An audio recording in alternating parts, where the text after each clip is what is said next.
So I'm going to welcome everybody to this panel discussion, which is going to feature 4 accomplished, oft-published crime writers who are members of the Crime Bait community, in addition to Edith, Alexia Gordon, Jeanette de Beauvoir, and Peter Swanson. So we'll be talking about their experience writing during the pandemic. Today, all of us realized that we were going to have some serious competition and during this hour, during this time for audience share, and that's understandable, and we are all perfectly okay with that. And we're grateful to those of you, 184 it looks like right now, that have stayed with us, and we're going to have a lively conversation in any event.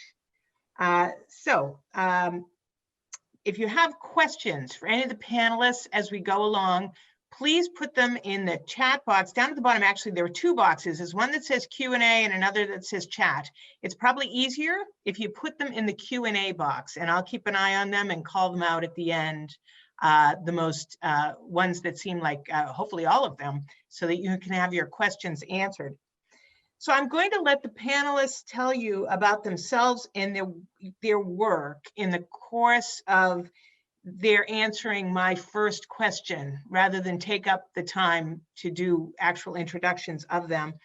So my first question for them, and if you would all take a few, a minute or so to talk about who you are, where you're from, and what you write, that would be great. The first question is, how have you navigated your writing life during the pandemic? So let's see, is Alexia, why don't you jump in first on that? Alphabetical, wins the day. Right. I'm Alexia Gordon. I am the author of the Gethsemane Brown Mysteries, which is a series of paranormal cozy mysteries. The 5th book, Execution in E, just came out in March, so during the beginning of the lockdowns. I also host a podcast called The Cozy Corner with Alexia Gordon, where I interview authors who write cozy and traditional mysteries. So I'm trying to do my little part to help promote authors during these challenging times. I do have a day job. I am a board certified family physician who actually works for the government. So I'm not in clinical medicine right now. Actually, I'm back in grad school right now. But everything is all virtual. So my navigating the pandemic lockdown has actually not been super difficult because I don't really have to go anywhere anymore. I'm home pretty much all day. So I am finding that a lot of the time that I used to spend commuting, I'm not doing that anymore. And my school schedule is very regimented because they had to make it regimented to accommodate doing everything by Zoom. So any time that I'm not spending writing, I am forced to admit that I am probably procrastinating or sometimes doing something writing related, like attending a conference, but mostly honestly procrastinating. Okay, so let's see. Peter, hello. Hello. How are you? I'm Peter Swanson, and I published my first mystery novel in 2014, Girl with a Clock for a Heart, and my 7th mystery novel will be coming out this March. My last one, my 6th novel, 8 Perfect Murders, came out in early March of this year. It's actually this year, it feels a lot longer. And I feel like the promotion that I was able to do for that was like the sort of last book promotion anywhere, because right after I finished that, the bulk of my book promotion, everything shut down. And in fact, I think if we all kind of remember that day, there was that one very significant COVID related day. I want to say it was like March 17th. It was a Thursday. I remember it because the NBA shut down and Tom Hanks announced he had COVID. It was kind of like the day Americans were like, oh, this is real. And that day I was in Houston at Poison Pen, not Poison Pen, at Murder by the Book.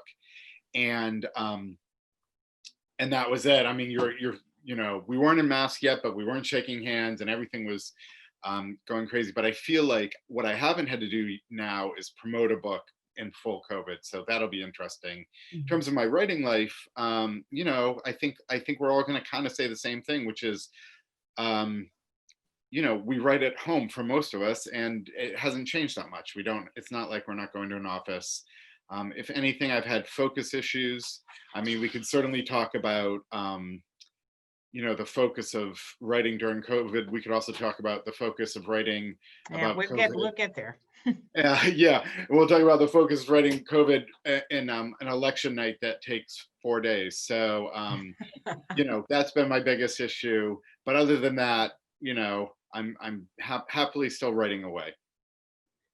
Great. Well, that's very good to know. Jeanette, how about you down in Provincetown? What's happening? Yeah, I'm down in Provincetown. So my current mystery series takes place here in Provincetown. And interestingly enough, it kind of does tie into what the previous panel was talking about in terms of making sure that I've got this community that's very diverse. And part of the goal of my series, at least in my head, is to sort of introduce the world at large to some of the very diverse people who are in my community. So I do have a hidden agenda, not so hidden agenda. But so I believe it was March, I think it was March 1st that one of my books came out. And what I'm doing is I'm taking the different festivals and theme weeks and events of Provincetown for a sort of geographic anchoring. And so I was doing the film festival. You have an international film festival in the spring. And then of course, I wrote the book during the time that it looked like there was going to be a film festival, and then suddenly there's no film festival. And so what I used to say was, that saying that if a tree falls in a forest and there's no one there to hear, it doesn't make a sound. Well, I wonder if you kill somebody during a film festival that never took place, are they really still dead?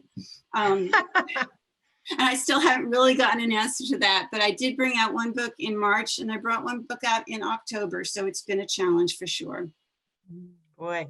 And Edith, what about you? Let's hear from you about your experience during the pandemic writing. Sure. In a sense, my life, in my writing life, it didn't change that much because I usually just sit up here in my second floor office and write books.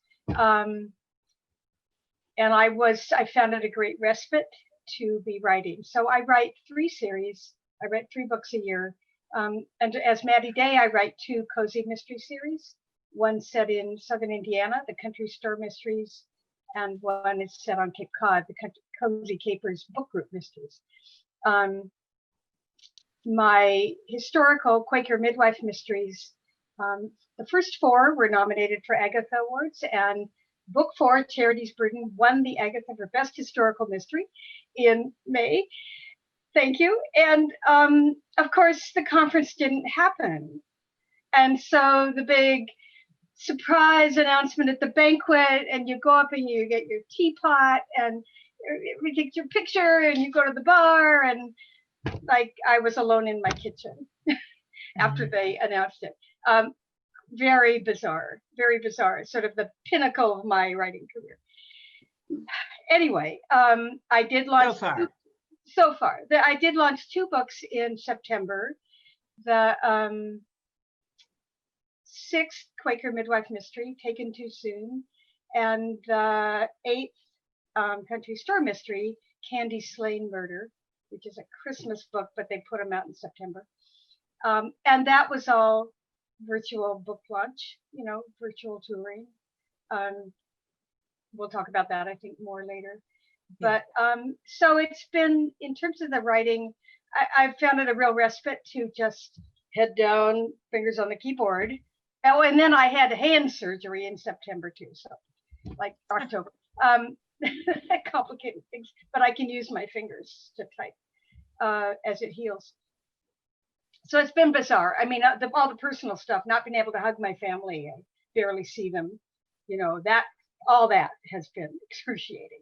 Yeah. But in terms of my writing career, I've been able to be productive almost all the way through, which is a blessing. Well, 2020 has bit everybody one way or another for How sure. many more weeks do we have? Yeah, I know. And I'm not sure that December 31st is going to do it, but there'll be a lot of champagne that night just to get to Right. the next year, won't there? Well, a little bit, Peter started in talking about this because I think it's not just the pandemic. I think, there've been protests and people, demonstrating about critical issues in their lives. People have been in the streets. That's been really important this year. There have been natural disasters. I mean, the whole West Coast was on fire at one point. And then there's been this election season that, of course, just ended today, and all of those things have been invading people's dreams and in their daytime thoughts as well. So I'd really like to explore that a little bit more because it's not just the pandemic. It's been all kinds of things. And, do you have any particular strategies that you could share with the other writers who are watching this evening about, how do you get that focus, the magic thing that we're all seeking in our lives these days when there are so many distractions? Whoever wants to start, just jump right in. Well, as I mentioned in my memorial to Ramona de Feliz Long, for years, a group of us has been checking in. We were doing it on her personal Facebook page, and she would post the sprint thread at some time before 7 in the morning. And bunches of us from other time zones and all over the world sort of would check in saying, oh, I'm writing a first draft or editing, or I had a crappy day yesterday, but I have big goals. It's a huge, huge help to focus and just turn off the internet and get your coffee and do nothing but write for an hour. And some people can't start it at 7. They can't start it until their lunch hour on their day job. But for me, that's a great start to my day. And then because I don't have a day job anymore, I do numerous sprints throughout the day until I meet my word count for the day. But for me, that's been a huge just focus.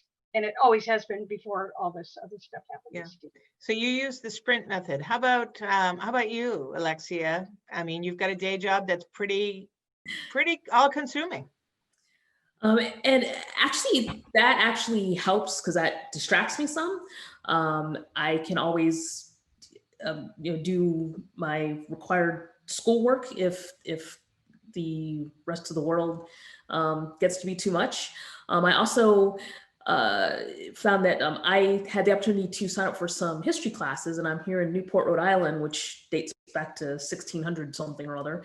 And it's full of history, and that honestly, surprisingly, as a non-historian, I've been learning that a lot of the things we're going through now, somebody went through at least 50 times before now. And it's actually helping to put a lot of it in perspective and is making things easier to cope with. So studying history has actually helped. And the other thing that helps me besides walking in the lovely Newport fall is actually looking at pretty pictures. So I've actually been, sometimes I will actually just stop and scroll through Instagram and just, I follow like a lot of historic costumers, Dandy Wellington's an account I follow, and they just post these just beautiful pictures, and that helps me forget some of the ugliness in the world for a while by just looking at pretty things. So walks in New England, pretty pictures on Instagram, and studying history have been the things that I find helpful. Wow, that's interesting, especially the studying history to give you perspective. We all think our time of the world is the hardest it's ever been. And occasionally you do think, oh, wait a minute, how about all the people who went through this or that? That's a really interesting perspective. Peter or Jeanette, either of you, what are your thoughts about, what do you do to find your focus and keep your focus and maintain it? Or do you? I like this is some good advice. I'm just listening because I've been having a little bit of trouble, but the history tip is great. And I've thought of that in the past. It does put things into perspective, and we need to do that. I just was reading a book where sort of remarked upon that as bad as things are as a world, we are becoming a less and less violent world. Even if you think of the 20th century with the two world wars, um, in the Holocaust and the gulags in Russia, that was a less violent century than the middle centuries, than the 15th century. That was a less violent century. So it is important to put in perspective. But that being said, we live in the day to day, and now we live more and more in the moment by moment with our phones and Twitter and just a constant influx of information. And how do we deal with that as writers who need time to reflect on what we're writing? I mean, I resort to what I've always resorted to, which is word counts, telling myself what I need to do every day, setting a goal and finishing it. And I've allowed myself in this time, in the past year, with a lot of stuff going on, to lower that word count a little and just not not beat myself up over it. But, you know, at varying points, I have different word counts, but I always have a word count of what I want to achieve that day. And it's been a little bit lower because I've been so focused on other things. But then taking that time out and putting the news away and getting the work done. And frankly, it doesn't go anywhere. The news is right there when you come back to it. So, it's a good thing to do. And, and if you think it's not important, if you think like, why am I writing my escapist mystery novel when there are these other terrible things going on? I mean, I suspect that we're all, as writers and also first and foremost readers, enjoying many escapist mystery novels as well, because the world needs them. Oh yeah. Yeah, we definitely need stories. I would say I agree. I mean, I think that the primary thing that we're all talking about is discipline, and is to be able to, the best advice I was ever given and that I continue to give people is to keep the seat of your pants in the seat of your chair and just keep working. And that's easier to do at certain times than others. I think I have a huge advantage in that I live on the outer Cape here in a sort of bubble where most people are pretty much on the same page in terms of things like wearing masks, in terms of things like politics. So I don't see a lot when I go out there that makes me angry enough that I can't keep that focus and keep that discipline. The discipline, of course, is not to go on Twitter and not to go on CNN and not to read the things that are going to make me angry and keep me from doing that. So I've really had to ration that, my online time. But it all still comes back to that discipline that no matter where you are in your writing career or what you're writing about, it's still about sitting down and doing it. Everyone can have a great idea. Everyone can have 10 great ideas before breakfast. It's the true professional who's able to have the discipline to sit down and create something out of that idea. And that's what we all have to keep doing. That's absolutely right. And it's such a paradox, I think, in this field, in that one part of what we do is we shut the world out and we write. And on the other hand, especially now, people are saying, but you've got to be on social media all the time and active and, on Twitter and sort of chattering all day, or at least, find a way to be active on those platforms, which really sort of runs counter to what it is we're all trying to do. I once heard this, I believe it's true, that Lee Child has an apartment that's downstairs from where he lives. And that apartment has no internet. It just has, like a table and a writing chair and, I don't know, maybe a teacup or something. And he sits there all day and so the world is blocked out. He just literally blocks himself out so that he cannot engage with the other things that compete for his attention. And you think about how prolific he is. So it obviously, works. Andre Dubus III, who lives the next town over, he's got a room in his basement and it's just a wooden room and it's got a pad of paper and a pencil. That's it. Wow, he writes longhand. He writes longhand. Old school. And, he's got kids at home and he built his own house and he built this room for him, his writing room for himself. It's just, wow. Yep. Well, that's something. Right, Well, Connie? Has anything surprised you about your writing life? And it might even mean, getting enough rest and what you've been does your dream life affect your writing life in this really stressful time we've been living in? Is there any part of that that has surprised you about that in any sense? I think that one of the things that has surprised me is that every time I've taken in the news, and we are talking about all of 2020. I mean, we started with an impeachment. We probably don't even remember that anymore because 2020 has lasted for 10 years so far. But one of the things that surprised me was that my life did not change appreciably. And I have really rediscovered my sense of being so blessed and so fortunate in my life that it hasn't. That, as other people have said, before 2020 started, I sat in a room and wrote, and now it's 2020 and I sit in a room and write. And that sort of surprised me because, I'm looking at all these amazing, many times horrible things that are going on out there. And I'm still doing what I do. And we've talked about this before, but for me, there's been a huge amount of guilt over that because there are people out there who are suffering in ways that I can't even imagine. There are people out there who are dying. And I'm sitting here writing mystery novels. and I see the value in writing the mystery novels. I'm not saying that, but I'm saying I get pleasure from doing my work. And there's part of me that feels like, maybe it's because I'm Catholic, but there's part of me that feels like, well, it should be harder because things are harder for people out there. And so that's really been a very surprising thing for me to discover. Has anything surprised you, Alexia? I think the only things that surprised, I mean, that maybe mildly surprised me. I mean, I just realized it. What time did I hear the news? Like 12:30 this afternoon. So I just realized it this afternoon as to how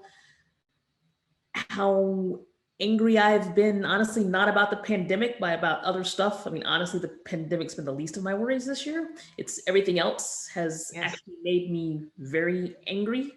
Some personal things, like, I lost my father, and on the national scale, I realized there were a whole lot of people who aren't going on my Christmas card list. And that anger really colored what I've written over the past few months. And I think also partly explains why I've struggled with some of it. Because, going back, it's as soon as I got a text message from my mom with the news, I suddenly wasn't angry anymore. And then I went back and looked at some of what I wrote. It's like, wow, I was really pissed off. And I didn't realize that until something finally happened to make me not that angry. So I was like one little bit of like, wow, I was furious and didn't realize it. So I've got some things to, I think, writing things to reapproach now that I am not quite as mad at the world. Oh, that's very interesting. I mean, I think that's right. People have been carrying around weight without even realizing how much weight and how much negative energy and just worry and anger and just fury. I mean, not just anger, real fury that we've been carrying around various people for a lot of good reasons. And so today, I think, was a big day for a lot of people. Peter, what's your thoughts on this? I mean, the other thing is fear as well, like carrying fear around and then feel, and it's very hard. It is hard to write under those conditions. I mean, there's different, I mean, emotions are good. You want to experience emotions as a writer, but ultimately, I think this is maybe, I'm going to misquote a poet here, but Yeats or something, poetry is tranquility, or is emotion put down in tranquility. And so it's hard to sort of, feeling emotions while you're writing is not the best thing. So I felt like this fear and tension and stress over where we are as a country and where we are as a world. And, but again, like you know, there are 24 hours in a day, and you can't devote all those hours to those feelings. You have to carve out other times, whether it's personal time or whatever, but also writing time. I mean, and work time. I mean, it's work. So it's what we do is for our living. So we have to carve that time out just like anyone else and find a way to do it. So, so yeah, I mean, in terms of surprises, I don't know if I've had huge surprises, but I have noticed that there are certain, if I'm reading certain things, it's just not conducive to getting into the mode for writing. That I need to find time on either side of writing to sort of calm myself down. And whether that's, yeah, looking at pictures, taking a walk, watching a stupid sitcom. There are many ways. I mean, everyone has a different way of doing it, but you have to do that. Yeah. I totally agree. And at the end of my writing morning, I always go for a walk, a brisk walk. That's my exercise. I go for an hour walk. And sometimes I plot what I'm going to write the next day. But in terms of surprises, I think it's true that living with that fear and the darkness and the guilt, as Jeanette said, you know, already I don't have to get up in the dark at this time of year, and if it's snowing, and drive to work. Like I walk upstairs to my office. I go downstairs, get my coffee, I come back into my office. But I think, and you know, I'm under contract to write books that are relatively light, and I can't pour that fear and darkness into my books, or I'm going to break the contract with my readers, if not my editor. Right. I often between books, and I haven't done that this time. Like I sent out a book on Tuesday, and I started the next book on Wednesday. But I often start a short story. I take a few weeks to write a short story, and I go much darker in my short stories. I have about 20 in print. One's coming out. My first short story is coming out in Alfred Hitchcock Mystery Magazine next year. Oh, congrats. Yeah, thank you. Yeah, That's- my first congratulations. story in Ellery Queen came out in March or April this year. So I often will try to channel those, you know, and make, like, just do stuff you can't do in a cozy or a historical amateur sleuth novel. So, you know, where the narrator is the villain or whatever it is. That's really fun for me to get that out in a 5,000 words. Well, that really feeds right into a question that I was going to ask next, which is, you know, has the pandemic changed what you write, or has the stress of the year, we're going to broaden this from just the pandemic, you know, in this past year, have you been inspired to take on new topics, or caused you to, you know, be more sensitive to particular issues? I mean, Alexia talked about feeling a lot of anger, and that just comes out, you know, that it does, you know. But has it in some ways changed how you think about the work you do and where you want to take it next? Anybody jump in? I'm not sure it's changed the work I do. What I have done is I've broadened what I'm doing, and not necessarily the work that you know, pays my mortgage, but I've been doing a lot more with essays.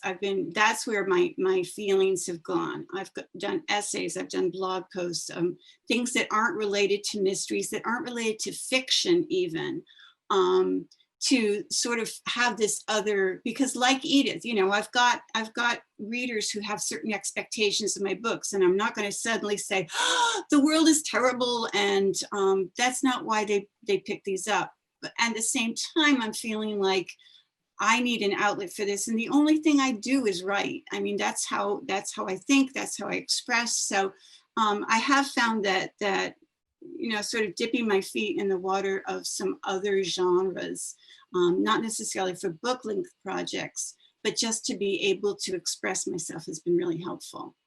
Mm-hmm. That's great. Interesting. Anybody else on that point about changing what you've written? Well, I started a brand new project that I don't even have a contract for. So I wrote a new historical novel in a new era, new to me, that I absolutely delighted me. And that was also respite from the outside world, because I could just research 1920 Pasadena and invent these two new lady PIs and just go to town with it. And I really loved it. So it was more escapism writing, not escapist reading, but escapist writing. And I don't know if I'll get a contract for it. I hope I will, but I don't know. And, but I just jumped into my 3 books a year schedule and just wrote this book because I was called to write it. I just was moved to write it, which has nothing to do to help anybody else, but it was a respite for me to do all this research on an era I didn't know that much about, and invent 2 new characters and all the various people that they're hanging around with. Well, I think it does help other people to hear that you're doing that. You have things that you do very regularly, and that you're stepping to do something different that's sort of lighting you up is kind of interesting. It's People Spoke, the other panel, they were talking about writing the book of your heart. This is the opportunity to do it. Yeah. Things are at a slower pace, so it's time to do that. Peter, Exactly. you have thoughts on this? I have a couple thoughts. I mean, I'm one of those writers that when I set out to do a book, and one of my works in progress right now is a sort of a updated take on a classic Gothic novel. So one of the great things that you can do is say, well, I'm writing Gothic novels, so I'm going to read a bunch of them, and you get a stack of them, and you delve into those. And delving into a genre is a great way to sort of lose yourself. I will say that before I ever even heard the word coronavirus, I had written half of a virus-related mystery novel that I have since put aside. I was already considering putting it aside, and it's just now it's too on the nose, and the details are, it's just a mess. It was, I just don't think it's going to happen. And I think they were talking about that in the previous panel about some sort of virus books coming out. Of course, anyone coming out now with a book about a virus, started it long before Right. coronavirus came along. But yeah, so it did affect me that way. And then I've been working on a project that's sort of a take on And Then There Were None by Agatha Christie, one of those sort of group of people dying off one by one. And I realized that it's a meditation on mortality, that we all die, which in some respects, most mystery novels have that element to them. But I realize that it's my subconscious is dredging that one up as well. Yeah, interesting. Very much so. Yeah, I was going to ask about that. I mean, people, I think, are feeling like they want to stay away from the pandemic or disease-related books generally. And maybe that is so, but at some point somebody's going to have to tackle it, and what are their challenges going to be, and in doing that, to the extent we're all going to have to start incorporating into our books, not just disease and illness, but climate change, things like that. I mean, how are we going to do those things in a way that doesn't feel heavy-handed, at the same time feels relevant and important, because it is the world around us just as much as, any other, thing that's happening in our world is affecting us. Anybody have thoughts on all that? of our books are going to take place in 1997. Yes. And then we have climate change, cell phones. Right. Sue COVID, Grafton. Yeah, Sue Grafton. Sort of modern. All her books happened before cell phones, so she didn't even have to deal with that. That's right. I think a large number of mystery authors are going to go that route, which is just setting it a little back in a previous time. Yeah, 2010, 2012, 2014. Those will all be good years, very good years. That's So right. I just turned in book 9 in a series, and I can't do that because we're already, they're sort of vaguely set in the present. I try not to name presidents, for example, so they're vaguely set in the present. But I can't, they already have cell phones, like I can't go back. And so book 9 takes place, you know, sort of vaguely, it'll be out in about a year from now. And it takes place in May of some year. And I have them vaguely a few vague references to that pandemic in the past. And like Aunt Adele, who's just knows everybody in the world is her friend. You know, she went right in for the hug, and the person she's hugging was kind of like taken aback because they had gotten out of the habit of hugging. And somebody else didn't even offer a hand for a handshake because of what they'd gotten out of the habit of. And of course, we may still be out of the habit of it in whatever, how many years. But I decided I didn't want to completely ignore it. But it's not a book about the pandemic by any means, at all. But I wanted just a little mention of what happened and weaving it into who the characters are and their reactions to it. So that's how I decided to handle it. I think that's the only book I've turned in the present that I've turned in since that I wrote during the pandemic. Right. I'm I'm interested. People to make that mention. You've got to be one of the first people to mention that in a book. I maybe other people are working it into their books. I mean, I haven't even thought about it yet. My editor had no problem with it. He accepted the book, and he didn't have an issue with it. So Interesting. Yeah. I think one of the things people are going to be challenged to do, and I look forward to this, is I think people are going to use the things that we all as humans are finding out about ourselves during this time and use that to inform character. You know, how resilient are you? You know, how do you handle conflict? How do you handle conflict when you don't have the space that you once had? I mean, I saw a minute ago in the chat, Joanna was talking about how she writes it. She usually writes alone because she writes at home, but she hasn't been alone since March. You know, people are having to adjust to a lot of things in their life. And I'm going to be interested to see characters who incorporate all those lessons without maybe talking directly about the pandemic so much as we're going to see people who maybe are a little different in that they're more thoughtful about certain things or more wary of certain things. You know, I don't know. It'll be interesting to see. I think we have to go at this point to I did put the little timer on my phone here, trying to be a responsible moderator. And I think we're about to run out of time. So let's go. We've got a couple of really good questions in the question box here. Christopher Zagorski. Hey, Christopher. Wonderful reviewer. It's writing about, says, so much of writing is observing.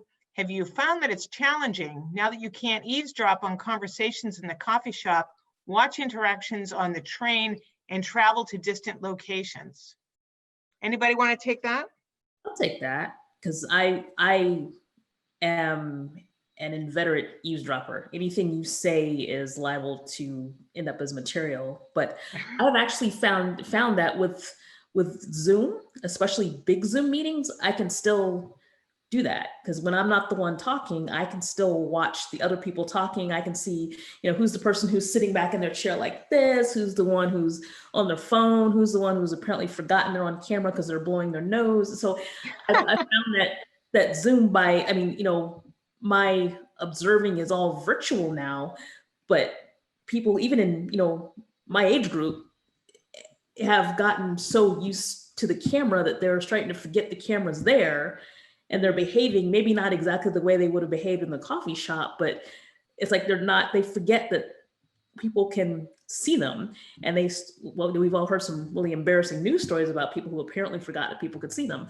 But even average folks are just behaving in interesting ways. And especially if you put the gallery view up, you can watch what all those folks are doing and, you know, see whose kid sticks their head in to say hi in the background, you know, whose dog, or, you know, my cat just popped up. So I'm just finding new ways to observe human behavior.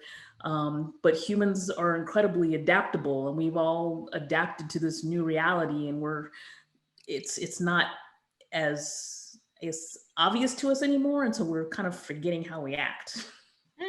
Interesting.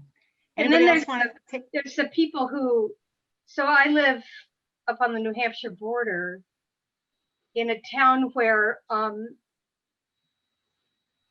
everybody is complying with masks. And I actually won't cross the border. I won't go and shop in Seabrook because so many people are not wearing masks. I'm just not going to go there. Paula, you live in New Hampshire. So I'm not maligning your state, but I'm just saying for myself. And so it's interesting, you know, in terms of characters to see who's acting in which ways in terms of safety and who isn't, and how they're interacting and what their excuses are, which you can overhear sometimes. Yeah. Yeah, we also have a question that says the lockdown has isolated folks as a general state. How do you maintain your ear for conversation and the feel for people without human interactions for extended periods? I mean, on some level, really, of course, Alexia answered that, but let's hear from you, Peter, and you, Jeanette, about that. I mean, are there ways that you still are able to kind of do what we all do, which is spy on people? I mean, that's I'll let who Peter, we are, right? because I actually answered Stephen's question by typing, and I shouldn't have because it then disappeared. So Peter, you take this one and I'll talk to Stephen's question. Okay. I live in a fairly, I live outside of Boston in a pretty urban environment where there's a lot of foot traffic on my street. So I feel like, you know, something that, especially when the weather turned nice in April and May, that I would do is just go sit outside on my stoop, which is something I often do, and watch people walk by. And you know, I know enough people who stop and talk to me, and they're at a distance, but so I feel like because of where I'm living, I'm still seeing and listening to people around me. It's not the same as being in a crowded restaurant or going to a party or things like that, but I'm still seeing that. I mean, and I do know that from relatives and friends who live in more rural areas. You know, it's like the grocery store and that's it. And then other than that, they don't see people. So I'm fortunate or unfortunate to live in a tightly packed area, but I do like, I do love to sit. That's my favorite activity. I mean, to sit on my stoop and watch the world walk by. And, you know, did that today for a bit as well, and watch people walk by, celebrating the election and the beautiful weather that we're having today. So, so I do have that. Okay. So Jeanette, yeah, why don't you touch back on that question that was in the Right. question book? And I'm sorry that I responded to it by printing. I didn't know it was going to go away. So the question was a comment. I read an article about the writers who were writing during the 1819 flu, and very few writers made any references to the pandemic. And I actually have been reading a lot about this, about generally how writers have responded to disasters like world wars and the pandemic.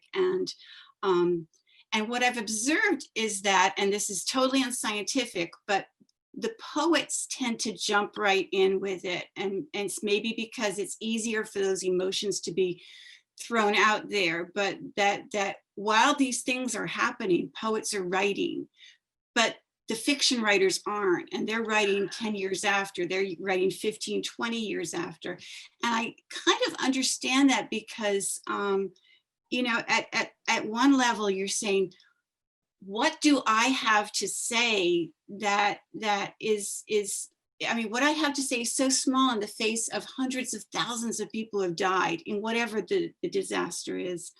How do you incorporate that into a story that's a view of life? Whereas with the poets, it can be just so immediate, you know, here are the words, it's like knife edge writing. And if anyone finds that differently, I would love to hear from you, but that's been my experience. And I've been looking at it over the past like 5 months. So it's an interesting question. Right. That is such an interesting observation. I've been reading a lot of poetry during the pandemic also. Poem of the Day, which is just something I look at every single day when I'm it's bookmarked on my thing. Poets are brave. I mean, we kill people in our books, but poets are brave. They just dive right in emotionally. Does Absolutely. anybody have any last words? I think we're just about to wind up. Anybody Thank have? you for great moderating, Brenda. Yes. Oh, you Wonderful. are a pleasure of a group to talk with. So thank you so much, everybody. It's Thank just you all been a for coming. wonderful We had opportunity. And competition. thank you to everybody who made sure we could all be here together tonight, and everybody who came and participated and listened. So check again the boxes for the buy links for the panelists here. That would be a wonderful thing to do if you are grateful for their time here tonight on this panel. So thank you, everybody. You all stay safe. Yes, stay safe indeed.